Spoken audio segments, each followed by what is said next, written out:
Madame, Monsieur, bonsoir. La campagne officielle du second tour de l'élection présidentielle sera close ce soir à minuit, ce qui signifie qu'il s'agit ce soir de la dernière intervention télévisée de Ségolène Royal, qui n'a pas pu être présente sur notre plateau, et pour cause, puisque la candidate tient un dernier meeting ce soir à Brest. Bonsoir Madame Royal. Je précise Bonsoir. que vous avez tenu à répondre à nos questions depuis Brest. Madame Royal, selon oui, bien les... sûr, parce que je suis... Oui, oui, donc nous l'avons dit... je suis à Brest, justement, avec un un grand meeting de 20 000 personnes tout à l'heure. Selon les tout Et derniers... je suis très heureuse de pouvoir parler avec vous.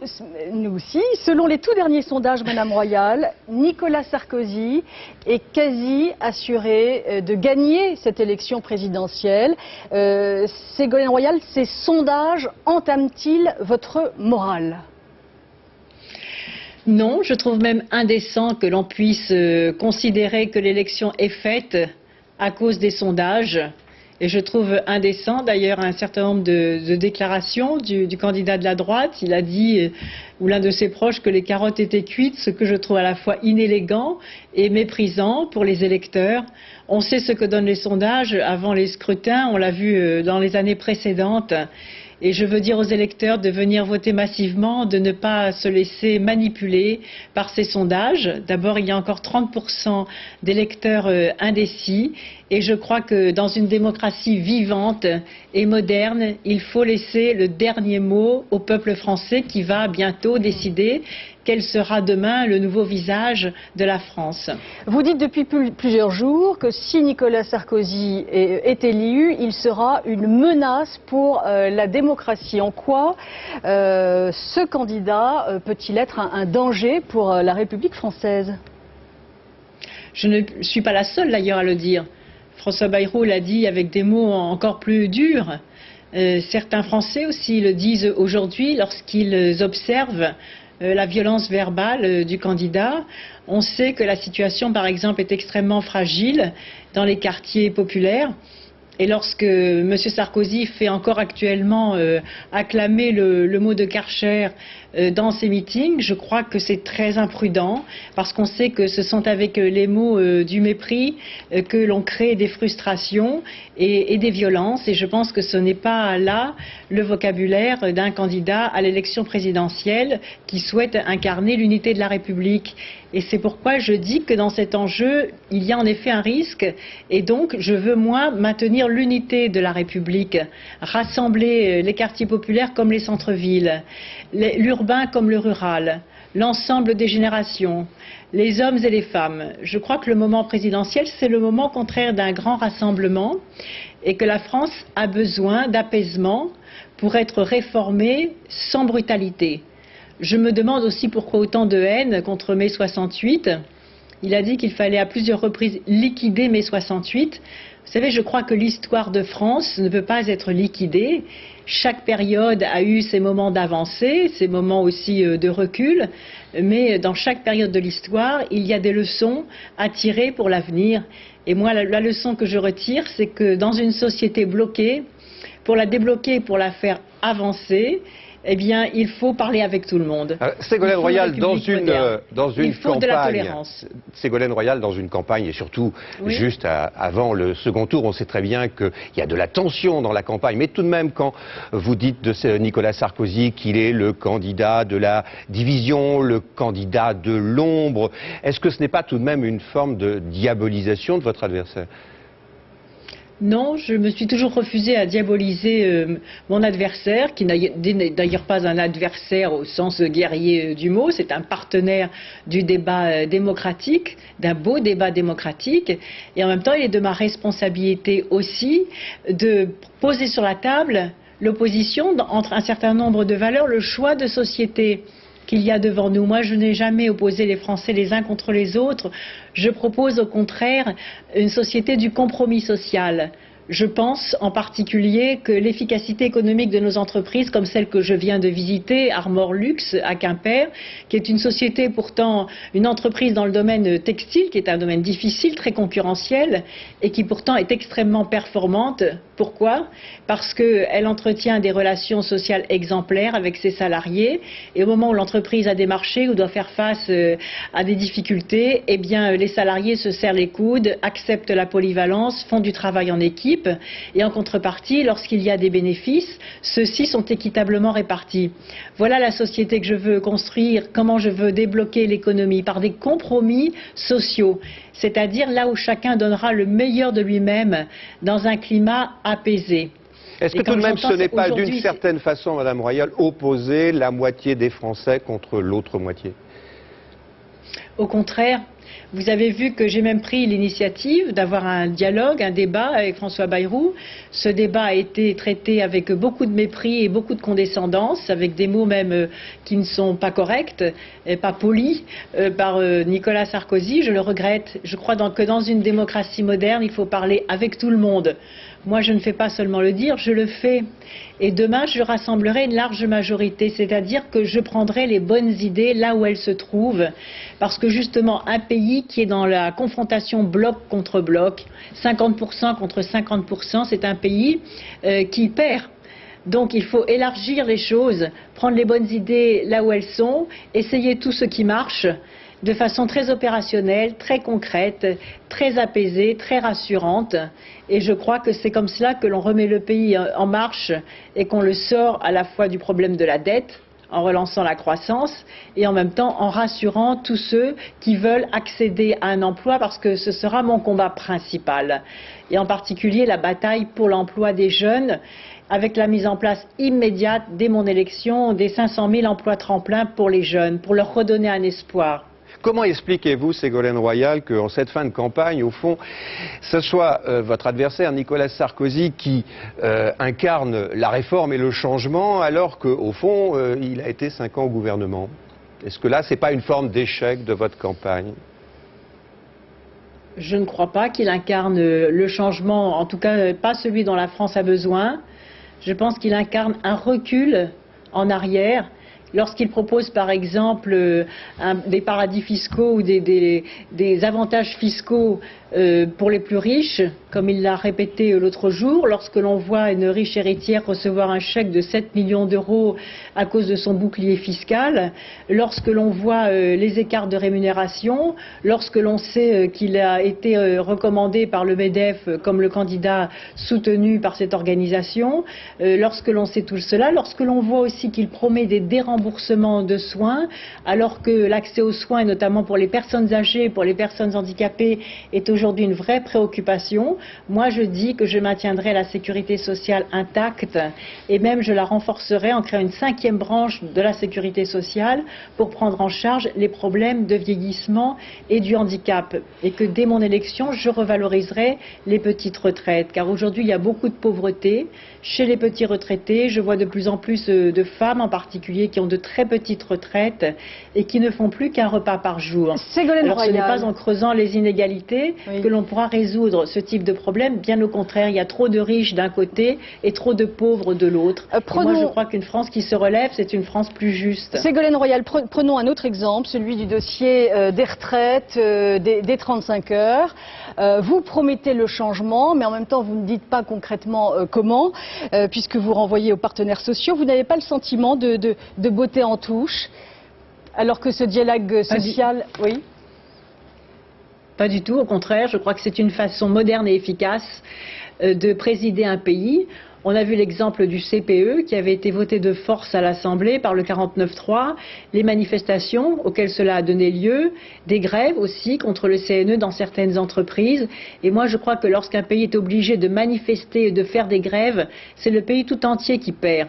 Lorsque j'entends le responsable de la CGT dire à Nicolas Sarkozy qu'il n'est pas question, je le cite, de négocier le pistolet sur la tempe parce que le candidat de la droite a eu des déclarations très brutales sur la réforme des régimes de retraite ou sur le service minimum, je pense que c'est dangereux pour un pays, cette confrontation, cette brutalité.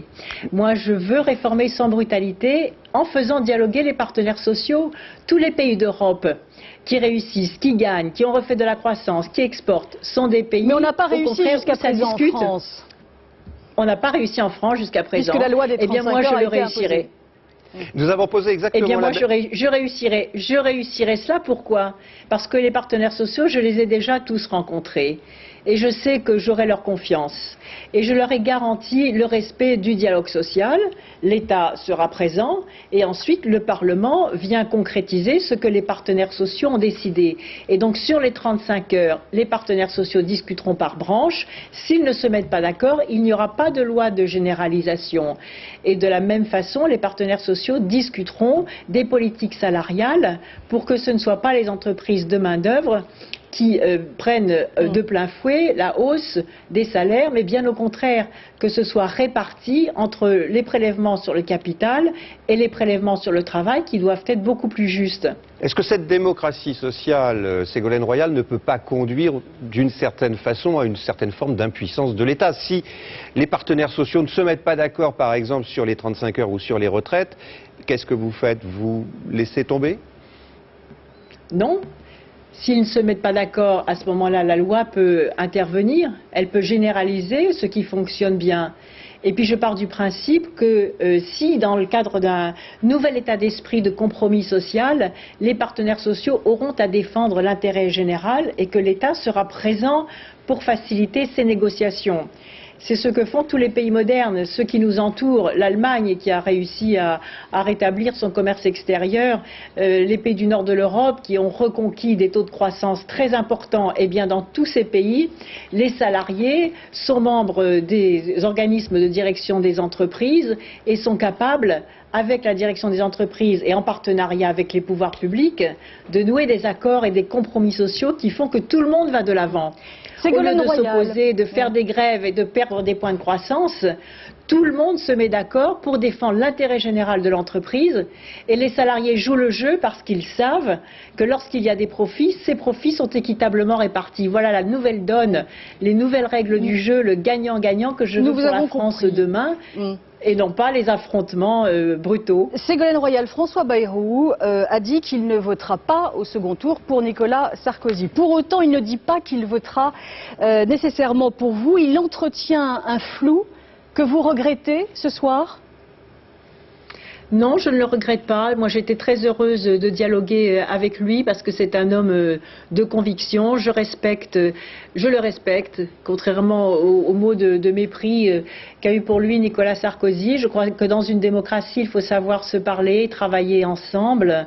Je respecte aussi le message qu'ont donné ses électeurs et en particulier, ils sont très soucieux de l'impartialité de l'État. Je crois qu'il est temps de sortir d'un système où le pouvoir est concentré entre les mêmes mains, le pouvoir politique, le pouvoir financier, certains pouvoirs médiatiques aussi, on le voit en ce moment. Donc il faut sortir de cet esprit de système et de concentration des pouvoirs.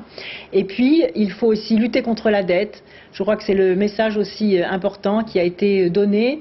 Et enfin, il faut que, au sein de chaque décision publique, ce soit toujours les valeurs humaines qui l'emportent sur les valeurs financières.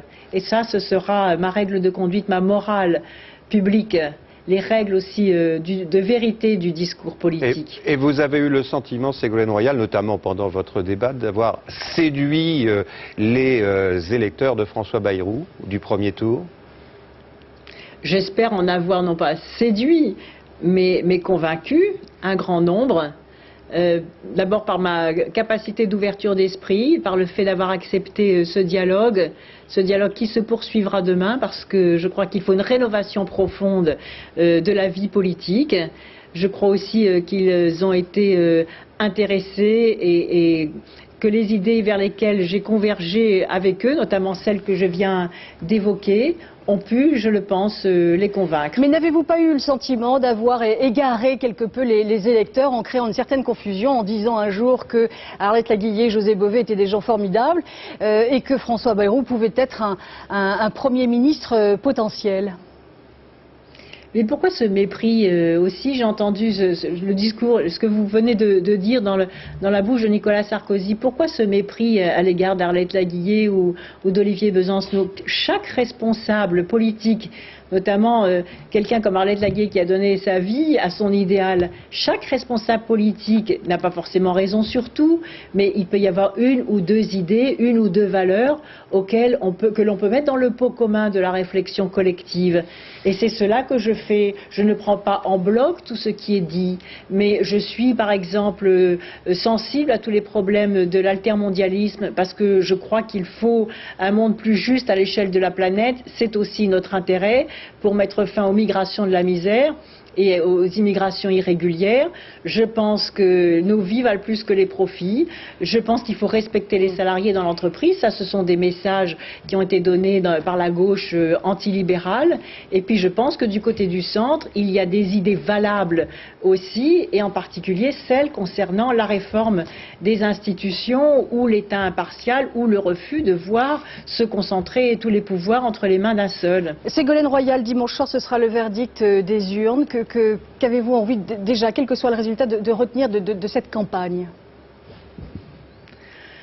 Ce que je retiens de cette campagne, regardez là aussi aujourd'hui en Bretagne, c'est une ferveur populaire exceptionnelle, une tendresse, même j'ai envie de dire, avec ces milliers de personnes qui sont dans chaque étape et qui attendent désespérément que quelque chose change dans la France, qui attendent un vrai changement, pas un faux changement. Je crois que l'alternance est nécessaire dans une grande démocratie. Il y a d'un côté un candidat sortant qui est respectable en tant que tel, avec une équipe sortante qui sera la même. Je vois d'ailleurs que les futurs potentiels premiers ministres commencent à se disputer Matignon, ce qui est quand même assez indécent.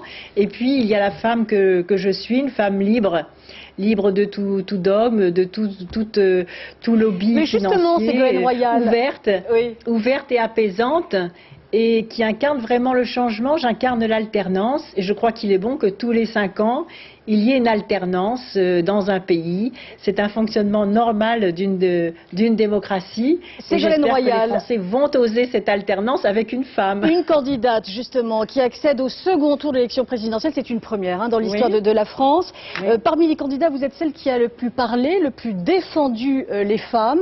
Or, au premier tour, vous n'avez pas gagné un vote féminin massif, où vous en conservez une certaine amertume. Pourquoi, selon vous ? Non, parce que je crois qu'on ne vote pas pour une femme uniquement parce qu'elle est une femme. Donc chacun aussi a ses convictions politiques. Voilà, donc je ne fais pas de critères, ça serait du sexisme à l'envers finalement de se dire j'attends par définition le vote des femmes. Et en même temps, je crois que c'est important que le temps des femmes est venu, qu'il y a peut-être toute une génération de femmes qui a subi l'inégalité des droits, qui a subi des difficultés. Je pense aussi à toutes les femmes seules, qui élèvent seules leurs enfants, toutes les femmes aussi qui ont élevé leurs enfants, qui ont choisi de ne pas travailler et qui se retrouvent souvent dans des situations de pauvreté à la fin de leur vie. Et c'est vrai que je vais bien m'occuper des femmes si je suis élue, mais je pense aussi à tous les hommes. Vous savez, quand je défends les politiques familiales, je pense aussi aux pères. J'ai créé par exemple le congé de paternité. Ségolène Royal, juste, excusez-nous, mais Ségolène Royal, on arrive au terme. Je finis juste ma phrase, si vous le permettez. Je voulais vous rappeler qu'on arrivait au terme de cette interview. Dans cet équilibre bien solide de la Maison France que je veux entre la famille, l'éducation, la valeur du travail, la reconnaissance de chacun et le respect pour tous, les hommes comme les femmes et leur juste place. Eh bien, nous sommes arrivés au terme de cette édition spéciale. Ségolène Royal, nous vous remercions. Merci Jean-Michel. Votre prochain rendez-vous avec l'info, le soir 3, 23h, présenté par Francis Letellier. Passez une excellente soirée. À demain.